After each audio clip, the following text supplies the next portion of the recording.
أنفسنا ومن سيئات أعمالنا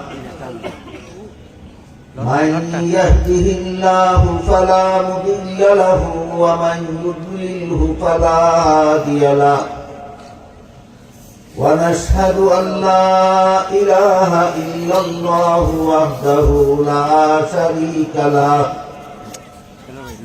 ونشهد أن سيدنا ونبينا ومولانا محمدا عبده ورسوله صلى الله تعالى عليه وعلى آله وأصحابه وبارك وسلم.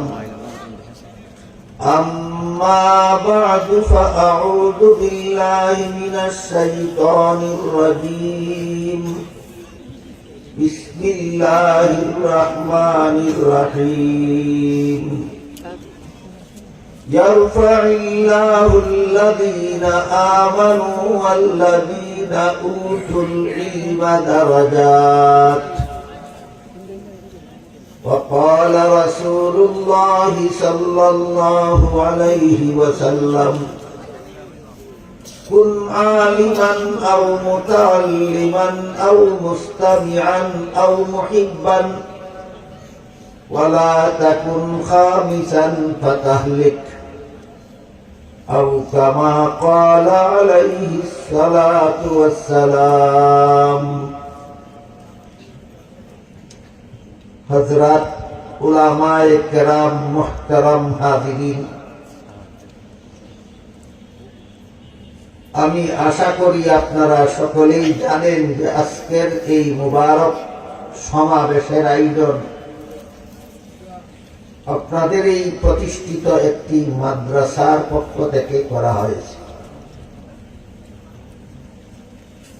আরো একটা বিষয় আপনাদের জানা থাকা দরকার, সেটা হলো বর্তমান বাংলাদেশে 25,000 কওমি মাদ্রাসা আছে। এই সমস্ত মাদ্রাসার পক্ষ থেকে বৎসরে কমপক্ষে একটি করে এইরকম ইসলামী সম্মেলনের আয়োজন হয়। তাই শুধু কওমি মাদ্রাসাগুলির উদ্যোগে বাংলাদেশে প্রতি বছরে 40,000 ইসলামী সম্মেলন। এই সম্মেলনগুলি কেন হয়, এই প্রশ্নের জবাবটা এই মাদ্রাসার সম্মেলন থেকেই আমাদের জেনে যাওয়া দরকার। এবং সম্মেলনগুলি কেন হয় এই প্রশ্নের জবাব সহজে যে হাদিস থেকে পাওয়া যায়, সেই হাদিসটা আমি আপনাদের সামনে তিলাওয়াত করেছি। হাদিস শরীফে রাসূল করিম সাল্লাল্লাহু আলাইহি ওয়াসাল্লাম নিজের উম্মতকে জাহান্নাম থেকে বাঁচার সর্বমোট 4টা পথ দেখাইছেন। সাথে সাথে বলে দিছেন এরপরে আর 5 নম্বর কোন পথ নাই জাহান্নাম থেকে বাঁচা। তাহলে রাসূল পরিষ্কার ভাবে নিজের উম্মতকে জাহান্নাম থেকে বাঁচার কটা পথ দেখাইছেন? বলে দিছেন 5 নম্বর আর কোন পথ নাই। এই 4 পথের প্রথম পথ হলো রাসূল বলেন কুন আলিমান, তুমি আলেম হও। এটা তোমার জন্য জাহান্নাম থেকে বাঁচার 1 নম্বর পথ।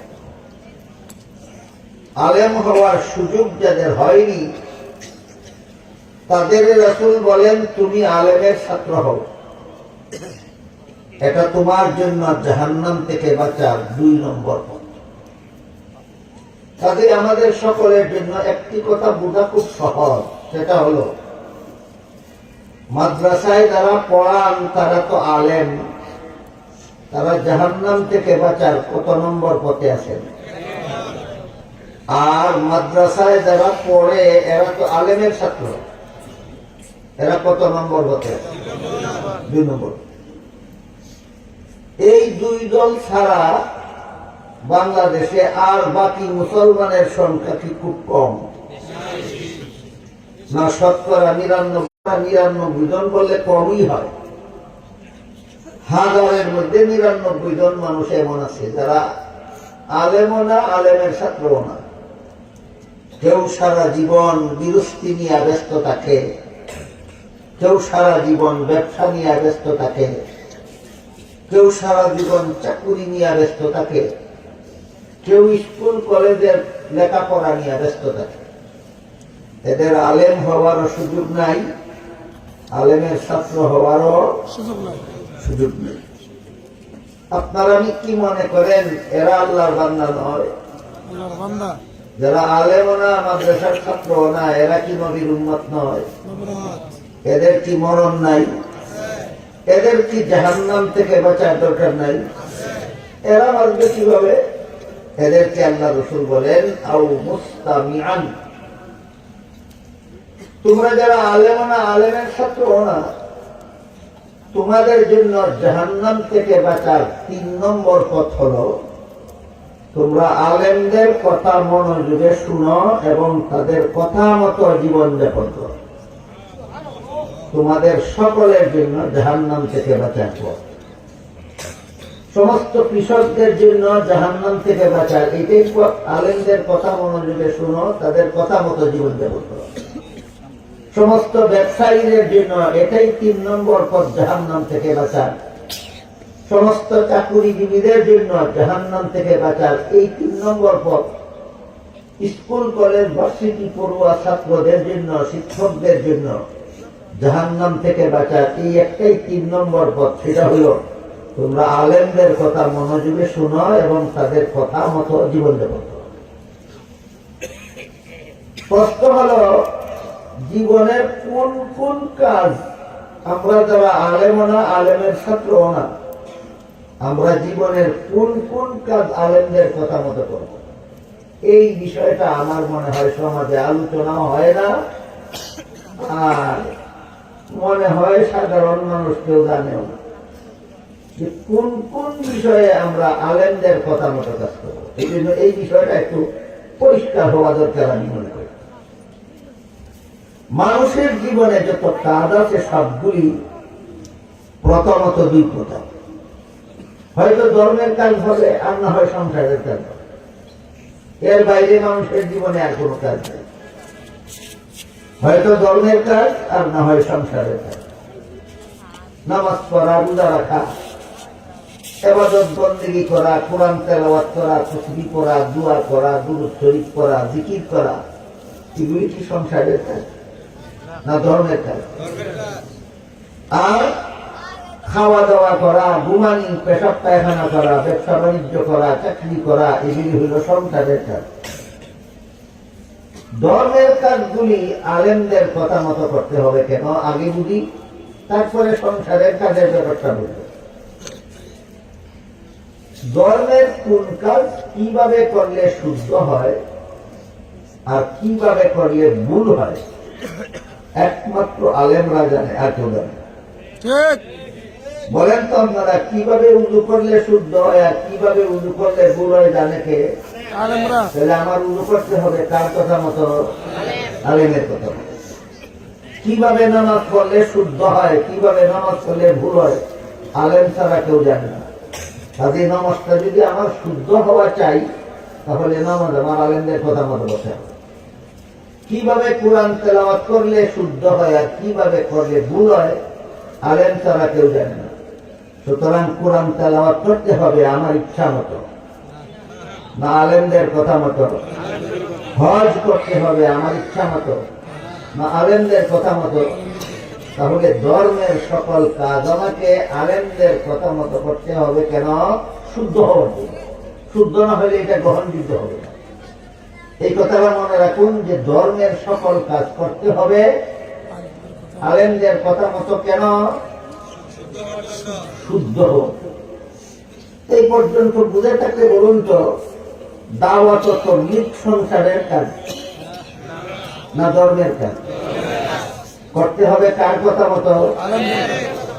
কাজী যারা বলে তাবলীগ আলেমদের কথা মতো চলবে না, এরা চায়টা কি? তার প্রত্যেক অনুসারীরা হলো খুনি, গুন্ডা, সন্ত্রাসী। এই গুন্ডা বাহিনী, সন্ত্রাসী বাহিনী গত এক সপ্তাহে কি করেছে জানেন? কি করেছে জানেন?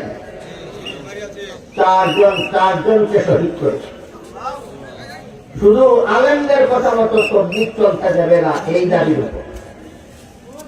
আলেমদের কথা মতো তবলিগ চলবে না। তবলিগ নাকি গুন্ডা বাহিনীর কথা মতো চলতে হবে, তবলিগ নাকি কুড়ি বাহিনীর কথা মতো চলতে হবে। কাজেই এই সন্ত্রাসী গুন্ডা বাহিনীকে বাংলাদেশে নিষিদ্ধ ঘোষণা করার জন্য আমি আপনাদের সকলের পক্ষ থেকে বর্তমান অন্তর্বর্তীকালীন সরকারের কাছে আবেদন জানাই, এখানে যদি সরকারি কোন রিপোর্টার থাকেন, আমার এই কথা 17 কোটি বাঙালি মুসলমানদের পক্ষ থেকে সরকারের কাছে পৌঁছে দিবেন যে এই গুন্ডা বাহিনী, খুনি বাহিনীকে বাংলাদেশের মুসলমান চায় না, এদেরকে বাংলাদেশে নিষিদ্ধ করা হোক। এবার আমরা বোঝার চেষ্টা করব সংসারের কাজগুলি আমরা আলেমদের মতো কেন করব, আলেমদের কথা মতো কেন করব। যেমন ধরেন খাওয়া দাওয়া করা সংসারের কাজ। আমি যদি আলেমদের কথা মতো না খাই, নিজের ইচ্ছা মতো খাই, খায় অনেকে, তাহলে শুধু ডান হাতে খাবে না, যখন ইচ্ছা ডান হাতে খাবে, যখন ইচ্ছা বাম হাতে খাবে। আমাদের বাংলাদেশে এমন ভদ্রলোকের অভাব নাই যারা বাম হাতে চা খায়, বাম হাতে বিস্কুট খায়। আপনাদের নবী যদি মিথ্যা কথা বলে না থাকেন, তাহলে বিশ্বাস করুন আপনাদের নবী বলে গেছেন যে বাম হাতে খায় তার সাথে শয়তানে খায়। আপনারা কেউ চান আপনার সাথে শয়তানে খাইতো? তাহলে খেতে হবে আমার ডান হাতে। শিখলাম কোথায়? আলেমদের কাছে। সুতরাং ডান হাতে খাওয়া আমরা আলেমদের কাছে শিখেছি। নবী বলেছেন ডান হাতে খাও, বাম হাতে খাইলে তোমার সাথে শয়তানে খাবে। সংসারের কাজটা আমার ইচ্ছা মতে করলে হবে না, আলেমদের কথা মতো করতে হবে। যেন খাওয়ার ব্যাপার, পেশাব পায়খানা ও সংসারের কাজ। কিন্তু হাদিস শরীফে আল্লাহর রাসূল বলেছেন, ইযা আতাইতুমুল গায়তা ফালা তাস্তাকবিলুল কিবলাতা ওয়ালা তাস্তাকবিলুহা। হে আমার উম্মত মুসলমানেরা, তোমরা যখন পেশাব পায়খানা করতে যাও, তখন কিবলাকে সামনে নিয়ে অথবা কিবলাকে পিছন দিয়া পেশাব পায়খানা করবা না। কিবলা ডাইনে রেখে অথবা বাইরে রেখে পেশাব পায়খানা করবে। তাহলে আমার ইচ্ছা মতো পেশাব পায়খানা করবো না, আলেমদের কথা মতো করতে হবে। গেল পেশাব পায়খানার কথা, খাওয়ার কথা। এবার আসুন ঘুমের কথা। ঘুমানি সংসারের কাজ। কিন্তু আপনি যদি এশার নামাজ না পড়েই ঘুমিয়ে থাকেন, আবার ফজরের সময় ঘুম থেকে জাগেন না, ফজরের নামাজ না পড়েই ঘুমিয়ে থাকেন, আমার কথা বুঝে থাকতে বলেন তো বাংলাদেশে এমন মুসলমান আছে কি যারা এশার নামাজ না হইলেই ঘুমায়, ফজরের নামাজ না হইলেই ঘুমায়? এই ঘুম হালাল না হারাম? যে ঘুম ফরজ নামাজ পড়তে দেয় না, এই ঘুম হালাল নয়, হারাম। সুতরাং আমাকে ঘুমাতে হবে আলেমদের কথা মতো। কেন? আমার ঘুম যেন আমাকে জাহান্নামে নিয়ে না যায়। তাহলে সংসারের কাজগুলি আলেমদের কথা মতে করতে হবে হালাল হওয়ার জন্য। সংসারের কাজগুলি আলেমদের কথা মতে করতে হবে কি জন্য? হালাল হওয়ার জন্য। ধর্মের কাজগুলি আলেমদের কথা মতে করতে হবে শুদ্ধ হওয়ার জন্য। আর সংসারের কাজগুলি আলেমদের কথা মতো করতে হবে হালাল হওয়ার জন্য। কাজেই মুসলমানের জীবনে এমন কোন কাজ নাই যে কাজ সে ইচ্ছা মতো করলেই চলবে। ধর্মের কাজ হয়ে থাকলে আলেমদের কথা মতো করতে হবে শুদ্ধ হওয়ার জন্য। সংসারের কাজ হয়ে থাকলে আলেমদের কথা মতো করতে হবে হালাল হওয়ার জন্য। স্কুল কলেজের লেখাপড়াও সংসারের কাজ। ইচ্ছা মতো করবেন আলেমগণের কথা ছাড়া, কোন সন্দেহ নেই আপনার স্কুলের পড়া আপনাকে জাহান্নামে না নিয়ে ছাড়বে না। আলেমদের কথা মতো যদি আমি স্কুল কলেজে পড়ি, তাহলে আমি জাহান্নাম থেকে বাঁচবো কিভাবে? স্কুলের পড়া, কলেজের পড়া আবার জাহান্নাম থেকে বাঁচাবে কিভাবে? এটা জানার দরকার, অত্যন্ত জরুরি। মুফাসসিরিনে কেরাম তাফসীরের কিতাবে লিখেছেন, স্কুলের পড়া, কলেজের পড়া, ভার্সিটির পড়া দুই শর্তে সোয়াবের কাজ। বিনা শর্তে সোয়াবের কাজ না দুই শর্তে? শর্ত দুটো আলেমদের কাছ থেকে শিখে নেন। আলেমদের কাছ থেকে শর্ত দুটো শিক্ষা নিয়ে দুই শর্ত মতো আপনি স্কুলে পড়েন, স্কুলের পড়া আপনাকে জাহান্নামে নিবে না। দুই শর্ত মতো কলেজে পড়েন, কলেজের পড়া আপনাকে জাহান্নামে নিবে না। দুই শর্ত মতো আপনি ভার্সিটিতে পড়েন, ভার্সিটির পড়া আপনাকে জাহান্নামে নিবে না। শর্ত দুটা কি কি? এক নম্বর শর্ত হলো তুমি স্কুলে পড়ো বাধা নাই, তুমি কলেজে পড়ো বাধা নাই, তুমি ভার্সিটিতে পড়ো বাধা নাই, শুধুমাত্র তুমি যে মুসলমান এই কথাটা ভুলে যাও না। স্কুলে ভর্তি গিয়ে নিজের মুসলমানি ভুলে যাও না, কলেজে ভর্তি গিয়ে তুমি ভুলে যাও না যে তুমি মুসলমান, ভার্সিটিতে ভর্তি গিয়ে তুমি ভুলে যাও না তোমার মুসলমানের মতো জীবনযাপন করতে হবে। এবার বলেন তো, মুসলমানের মতো জীবনযাপন করতে পারবে? উজু গোসল না শিক্ষা, কলেমা কালাম না শিক্ষা, পাটনা ফাটনা শিক্ষা, নামাজ বন্দেগী না শিক্ষা, এগুলি শিখতে বেশি থেকে বেশি 6 মাস লাগে। কলেমা কালাম শিখতে আর উজু গোসল শিখতে আর পাটনা ফাট শিখতে আর নামাজ বন্দেগী শিখতে বেশি থেকে বেশি 6 মাস লাগে। আমি একটা হিসাব দিয়ে আপনারা বুঝেন, অজুর কত ফরজ? মুখ দোয়া, হাত দোয়া, মাথা মাসে করা, পাও দোয়া, 6 মাস লাগে শিখতে। বলেন 4 মিনিট। 7 কারণে উজু ভাঙ্গে, 6 মাস লাগে শিখতে, 7 মিনিট। নামাজের 13 ফরজ শিখতে লাগে 13 মিনিট। নামাজের ওয়াজিব 15টা শিখতে লাগে 15 মিনিট। 19 কারণে নামাজ ভেঙে যায়, শিখতে লাগে 19 মিনিট। এইভাবে নামাজের কথা, রোজার কথা, উজুর কথা, গোসলের কথা, এগুলি শিখতে বেশি থেকে বেশি লাগে 6 মাস। এগুলি শিক্ষা, সহি শুদ্ধ কলেমা কালাম শিক্ষা, নামাজ শিক্ষা, উজু গোসল শিক্ষা, নামাজ বন্দেগী শিক্ষা, এইগুলি পালন করতে থাকেন, স্কুলে ভরতে থাকেন, কলেজে ভরতে থাকেন, ভার্সিটিতে ভরতে থাকেন, আপনার স্কুল কলেজ ভার্সিটির পড়া আপনাকে জাহান্নামে নিবে না। ইচ্ছা মতো করার কারণে না, আলেমদের কথা মতো করার কারণে? আলেমদের কথা মতো করার কারণে। 1 নম্বর শর্ত হলো স্কুল কলেজের পড়ায় সোয়াব হওয়ার 1 নম্বর শর্ত মুসলমানি বুঝলে গিয়ে স্কুলে ভুলো না, মুসলমানি বজায় রেখে স্কুলে পড়ো। 1 নম্বর শর্ত। 2 নম্বর শর্ত হলো তোমার পড়ার উদ্দেশ্য ঠিক করো।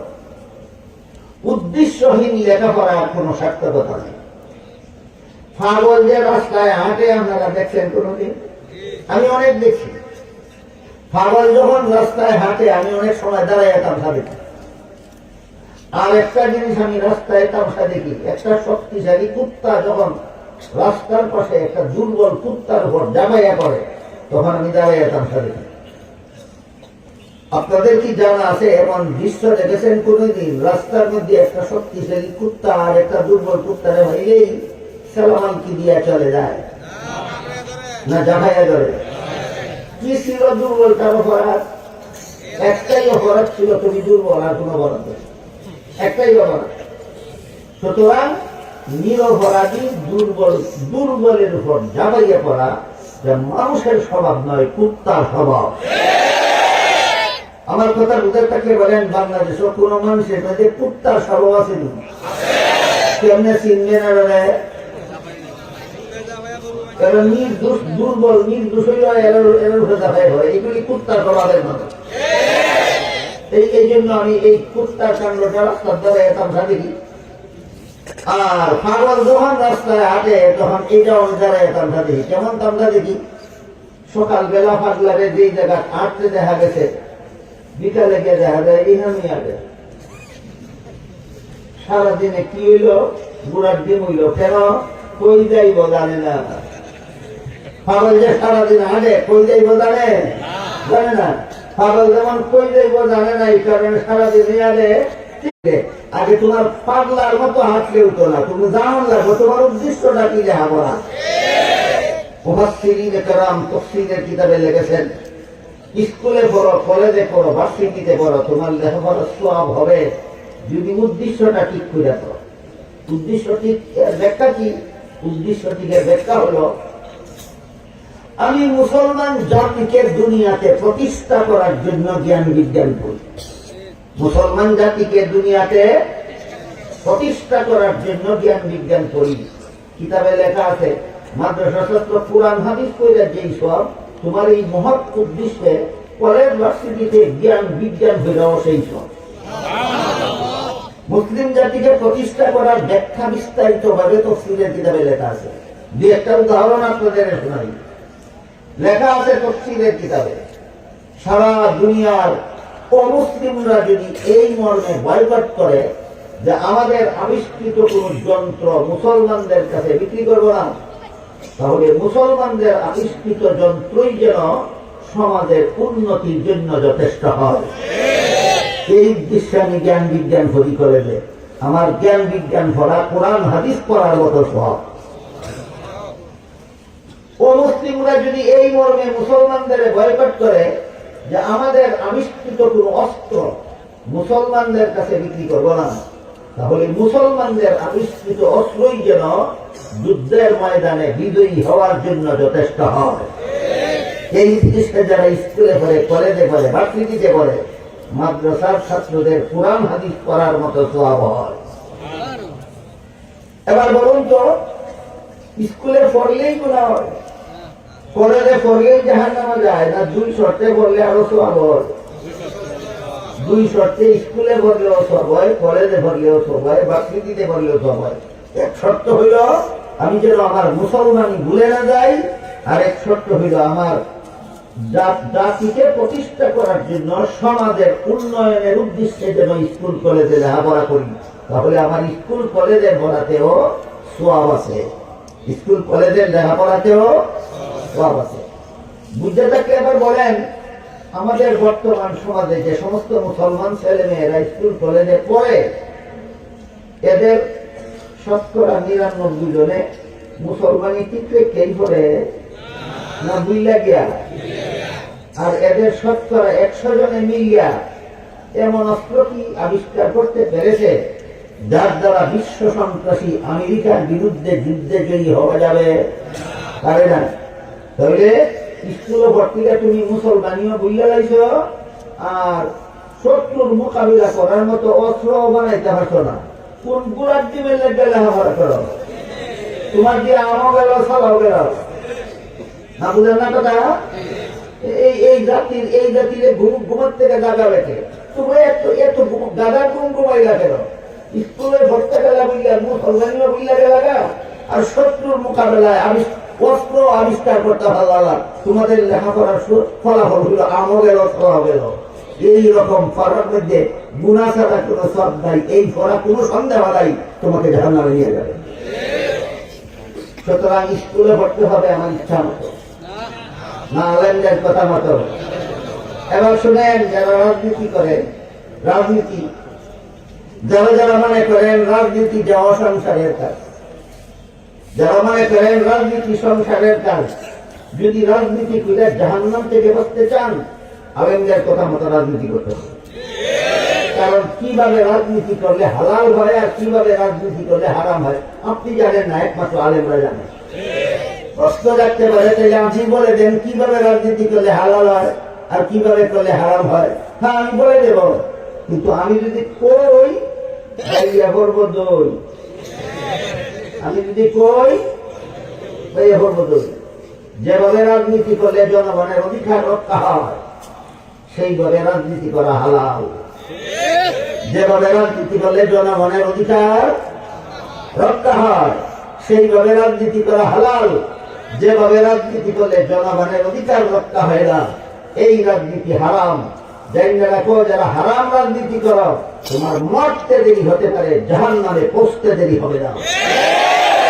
এবার বলেন, রাজনীতি করতে হবে আমার কার কথা মতো?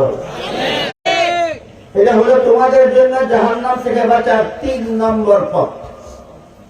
আর কটা রইল? আর বেশি একটা। এমন কোন পরিস্থিতি যদি কখনো দাঁড়ায় যে পরিস্থিতিতে আলেমের কথা শোনারও সুযোগ পাওয়া না যায়, যেমন একজন 10 বছরের জন্য জেলখানায় বন্দী হয়ে গেল, একজন 20 বছরের জন্য জেলখানায় বন্দী হয়ে গেল, একজন আজীবনের জন্য জেলখানায় বন্দী হয়ে গেল, আজকাল তো সবচেয়ে বড় বুদ্ধিমত্তা হলো এটা যে কোন নির্দোষকে যদি মিথ্যা মামলায় ফাঁসাইয়া দিয়া জেলখানায় ঢুকাই দিতে পারি, তাহলে আমার মতো বুদ্ধিমান এই দেশে আর কেউ নাই। এমন বুদ্ধিমান আসেনি বাংলাদেশ। নির্দোষের মিথ্যা মামলা দিয়ে জেলে ফাঁসাইয়া দেওয়ার মতো বুদ্ধিমান আসেনি। এই সমস্ত বুদ্ধিমানের একটা বিরাট পুরস্কারের কথা আছে হাদিসে। এটা শুনেন, এটা শুনেন। যে সমস্ত বুদ্ধিমানেরা নির্দোষদের বিরুদ্ধে মিথ্যা মামলা ফিরে জেলে ঢুকাইয়া দেয়, এদের জন্য হাদিস শরীফে আল্লাহ রাসূল বলেছেন, কেউ যদি জেনে শুনে কারো বিরুদ্ধে মিথ্যা মামলা করে আর কৌশলে আদালত থেকে রায়টাও পেয়ে যায়, তাহলে সে যেন মনে রাখে আদালতের রায় পাইছো না, জাহান্নামের সার্টিফিকেট পাইছো। এইটাই মিথ্যা মামলাবাজদের পুরস্কার। এটাই মিথ্যা মামলাবাজদের কি পুরস্কারটার নাম? জাহান্নামের সার্টিফিকেট। এই মিথ্যা মামলাবাদেরা খালি মহিলা দেখ তোর ঠিকানা যে জাহান্নাম, মহিলা খালি দেখ তোর ঠিকানা জাহান্নাম। যদি তোর রসুল যদি মিথ্যা না বলে থাকে, তোর রসুল বলে গেছেন মিথ্যা মামলা ফিরে রায় নিছ, জাহান্নামের সার্টিফিকেট পাইছ, মরবে আর জাহান্নামে দেবে। যাই হোক, সত্য মামলার আসামি হইয়া হোক আর মিথ্যা মামলার আসামি হইয়া হোক, একজনের জেলখানায় বন্দী হয়ে গেল আর ওয়াজ মাহফিলে আসতেও পারে না, আলেমের কথা শোনারও সুযোগ পায় না। এই লোক, এমন লোকের জন্য আল্লাহ রাসূল বলেন, তুমি আলেমকে অন্তর দিয়া মহব্বত করো, এইটাই তোমার জন্য জাহান্নাম থেকে বাঁচার পথ। এমন লোকের জন্য জাহান্নাম থেকে বাঁচার পথটা কি? শুধু আলেমদেরকে মহব্বত করা। আজকাল অনেকে বুঝে না কোন যুক্তিতে আলেমকে মহব্বত করে, খালি যুক্তি বিচারে। কোন যুক্তি? ইসলামের যে কোন বিধানের কথা বলি কয় কোন যুক্তি? এই যুক্তির গোলামি যারা করে এদের ব্যাপারে হাকিমুল উম্মত হযরত আল্লামা আশরাফ আলী থানভী রাহমাতুল্লাহি আলাইহির একটা মহামূল্যবান উক্তি আছে। তিনি বলেন, ইসলামে এমন কোন বিধান নাই যার পক্ষে চূড়ান্ত কোন যুক্তি নাই। ইসলামের সমস্ত বিধান চূড়ান্ত যুক্তিসম্মত। ইসলামের সমস্ত বিধান চূড়ান্ত যুক্তিসম্মত, কিন্তু ইসলামের সকল বিধানের যুক্তি বোঝার যোগ্যতা সকল পণ্ডিতের মাথায় নাই। বলেন, ইসলামী বিধানের যুক্তি নাই না যুক্তি বোঝার যোগ্যতা পণ্ডিতের মাথায় নাই? রাসূল যে বললেন, তুমি যদি আলেম না হও, আলেমের ছাত্র না হও, আলেমের কথা শোনার সুযোগ না পাও, তাহলে আলেমকে মহব্বত করো, এই বিধানের যুক্তি কি অনেকে বুঝে না। না বুঝে করে কি আলেমদের সাথে দুশ্মনী করে। কেন আলেমরা কোরআন হাদিসের কথা বলে? কেন আলেমরা হালাল হারামের কথা বলে? কেন আলেমরা আল্লাহ এবং আল্লাহ রাসূলের কথা বলে? এই জন্য আলেমদের প্রতি ঘৃণায় তার মুখটা হত্যা দেয়। এমন ঘৃণাকারী মুসলমানের তো অভাব নেই বাংলাদেশে। আলেম দেখলে, আলেমের নাম শুনলে, আলেমের খবর পেলে তার সারা শরীরে চুলকানি উঠে। এরা শুধু যুক্তি খুঁজে, কেন আলেমকে মহব্বত করবো কোন যুক্তিতে? কাজেই আপাতত আমরা এই ইসলামের এই যে একটা বিধান, তোমরা আলেমকে মহব্বত করো, আপাতত এদের যুক্তিটা একটু বোঝার চেষ্টা করি। ধরেন একটা সন্তান তার মায়ের গর্ভে থাকা অবস্থায় তার বাবা মারা গেল। জন্ম হইয়া এতিম হইল না জন্মের আগে এতিম হইল? এই এতিম বাচ্চাটার জন্ম হওয়ার পরে যেহেতু তার বাবা নাই, এই জন্য তার লালন পালন করলো তার চাচা। লেখাপড়া শিখাইয়া মানুষ বানাইল চাচা। বলেন, সন্তান জন্ম হলে পরে লালন পালন কইরা লেখাপড়া শিখাইয়া মানুষ বানানোর দায়িত্বটা আসলে কার ছিল? বাবা না থাকায় কে করে দিল? এখন যদি কোন মুরব্বী ওই এতিম ছেলেটারে কয় যে তুমি তোমার চাচার এই বাবার মতো সম্মান করবা, ও যুক্তি? কি যুক্তি? রাসূলের চাচাতো ভাই উম্মতের রইসুল মুফাসসিরিন হযরত আব্দুল্লাহ ইবনে আব্বাস রাদিয়াল্লাহু আনহু বলেন, আলেমগণকে নবীগণের মতোই সম্মান করবা। কি যুক্তি? নবীগণের অবর্তমানে আলেমগণই নবীগণের কাজ করে, এই যুক্তি। সুতরাং রাসূল যে বলেছেন আলেমকে মহব্বত করো, যুক্তি নাই? বলেন কি যুক্তি? এরাই নবীগণের কাজ করে। কি যুক্তি? এরাই নবীগণের কাজ করে। এই জন্য আপনি আব্বাস বলেন, নবীরে পাইলে যেইভাবে সম্মান করতা নবীরে না পাইলে হুবহু নবীর মতোই আলেমদের সম্মান করো যদি জাহান্নাম থেকে বাঁচতে চাও। তাই রাসূল বলেন, যারা আলেম হতে পারোনি, আলেমের ছাত্র না, আলেমের কথা শোনার সুযোগ পাও না, আলেমদের মহব্বত করো। কোন যুক্তিতে? এই দুনিয়াতে তোমার জাহান্নাম থেকে বাঁচাবার পথ দেখাবার মতো কোন নবী নাই, নবীর কাজটা আলেমরাই করে, কাজে আলেমকেই নবীর মতো সম্মান করো। আল্লাহ রাসূল বলেন, এই সম্মান করাটাই, এই আলেমকে মহব্বত করাটাই হবে তোমার জাহান্নাম থেকে বাঁচার ব্যবস্থা। এবার দুইটা হাদিস শুনুন, শুধু আলেমদের মহব্বত করে কিভাবে জাহান্নাম থেকে বাঁচবো গুনাহের উপর। এক হাদিসে উল্লেখ আছে, রাসূল কারীম সাল্লাল্লাহু আলাইহি ওয়াসাল্লাম বলেন, হাসরের মাঠে যখন সারা দুনিয়ার সমস্ত মানুষ জীবিত হয়ে দাঁড়াবে, আল্লাহ হাসরের মাঠে ঘোষণা দিবেন, হে আলেমগণ, তোমরা সমস্ত জগৎবাসী মানুষ থেকে আলাদা হয়ে আলাদা কাতারে দাঁড়াও। আলেমগণ যখন আল্লাহর হুকুমে আলাদা কাতারে দাঁড়াবেন, আল্লাহ তখন আলেমগণকে বলবেন, আমি আল্লাহ তোমাদেরকে দুনিয়াতে আলেম হওয়ার সৌভাগ্য দান করেছিলাম, জাহান্নামের আগুন দিয়ে জ্বালাবার জন্য নয়, তোমরা জান্নাতে যাও। এখানে প্রশ্ন দেখতে পারে যে আলেম হলেই যদি জান্নাতে যাওয়া যায়, তাহলে আলেমরা নামাজ রোজা না করলেই কি, আলেমরা সুদ খাইলে ঘুষ খাইলে অসুবিধা কি, আলেমরা দুর্নীতি জালিয়াতি করলে অসুবিধা কি? এবং প্রশ্ন স্বাভাবিকই জানে।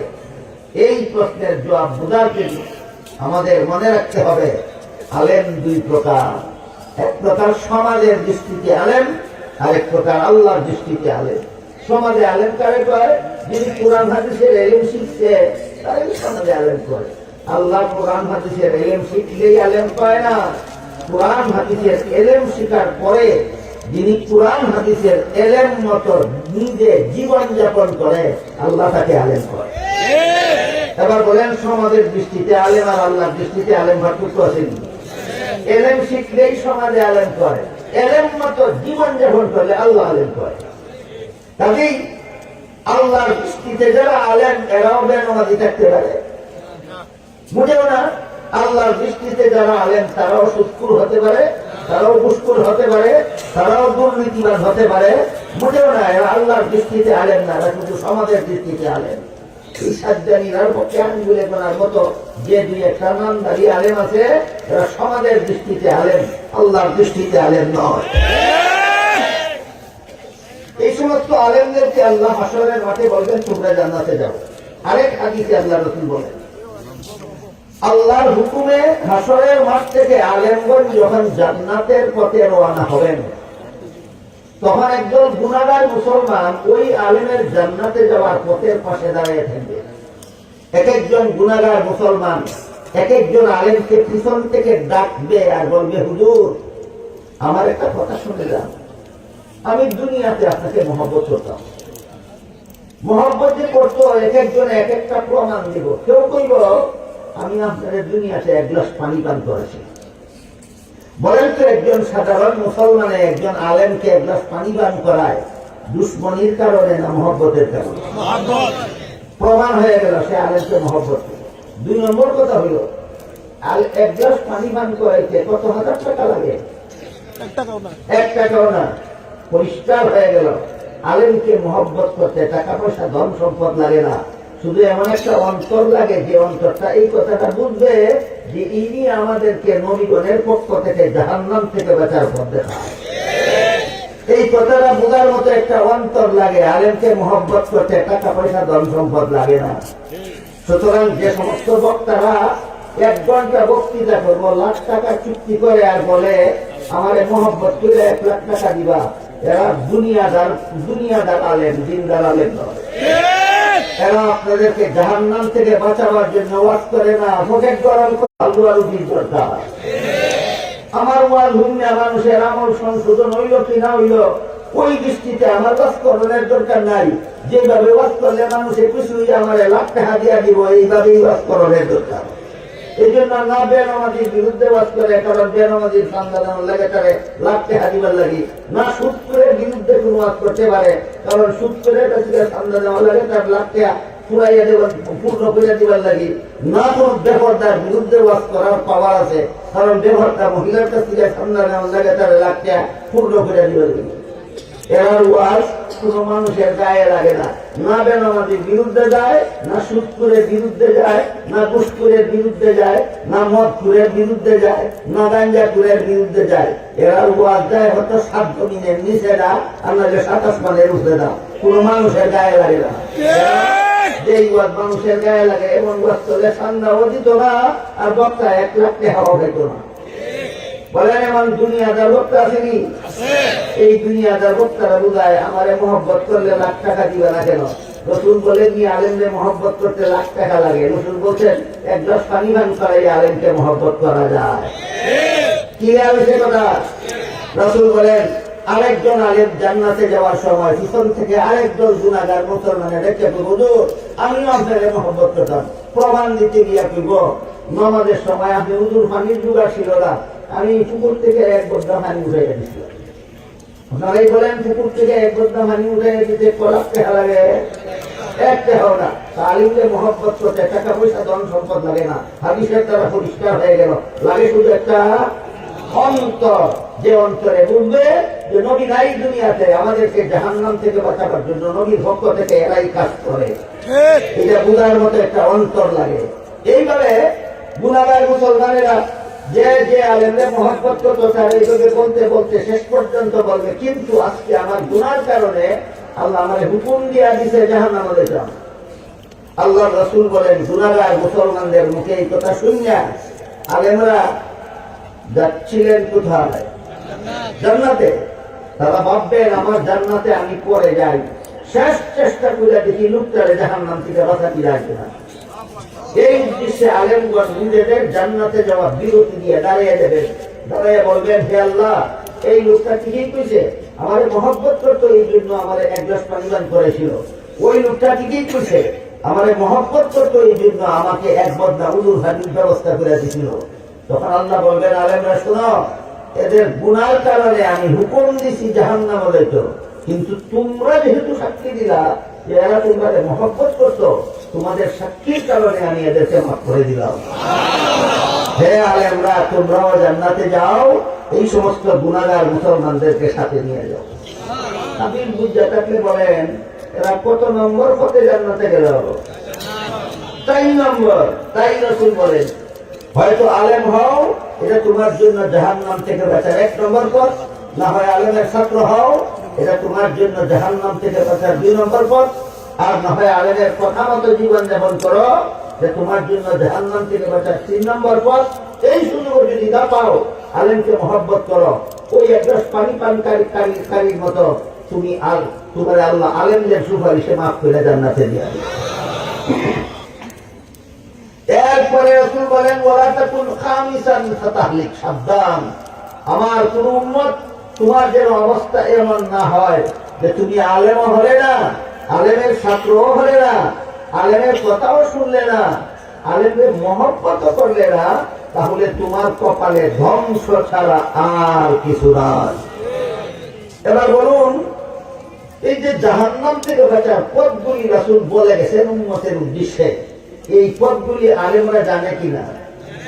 আপনারা না জানাইলে আপনারা এই পথে চলবেন কেমনে? তাই আপনাদেরকেও রসুলের বর্ণিত জাহান্নাম থেকে বাঁচার পথগুলি জানাবার জন্য বাংলাদেশের 40,000 কওমি মাদ্রাসার পক্ষ থেকে প্রতি বছরে 40,000 ইসলামী সম্মেলন হয়।